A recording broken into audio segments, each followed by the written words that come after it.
20 ноябр президенти ҷумҳурии Тоҷикистон пешвои миллат муҳтарам Эмомалӣ Раҳмон дар идомаи сафари корӣ ба вилояти Суғд дар шаҳри Гулистон корхонаи истеҳсоли ранг ва хокаи хушки сохтмонии ҷамъияти дорои масъулияти маҳдуди Тигладро ба истифода доданд.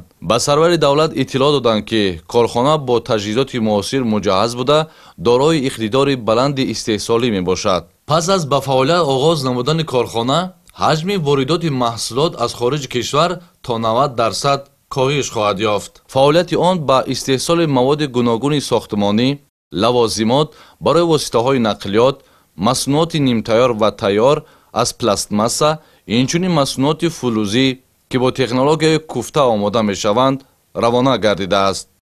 рисолати ширкати мо инқонӣ гардондани эҳтиёҷоти сокинони Тоҷикистон мебошад ва мо ҳаракат кардастем, ки масолиҳи бо сифати сохтмонӣ ва дастгирии рушди истеҳсоли ватанӣ кунем.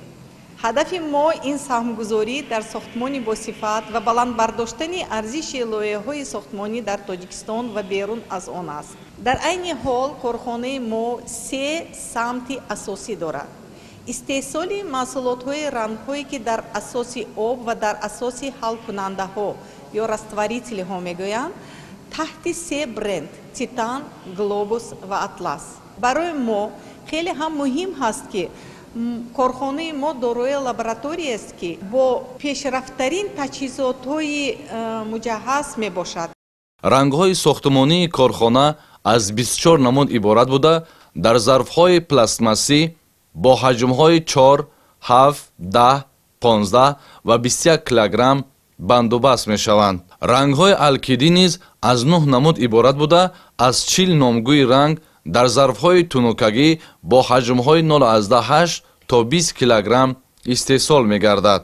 хокаҳои хушки сохтмонӣ дар корхонаи мазкур 9 намуд омода шуда, дар халтаҳои коғазии 25 килограмма бастабандӣ мешаванд.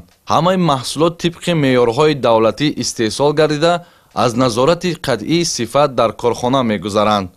боиси сарфарозӣ аст, ки имрӯз корхонаи нави истеҳсоли рангҳо ва хокаҳои хушки сохтмонии ҷадидии Тиглад аз тарафи асосгузори сулҳу ваҳдати миллӣ, пешвои миллат, президенти ҷумҳурии Тоҷикистон ҷаноби олӣ муҳтарам Эмомалӣ Раҳмон ба истифода дода шуд.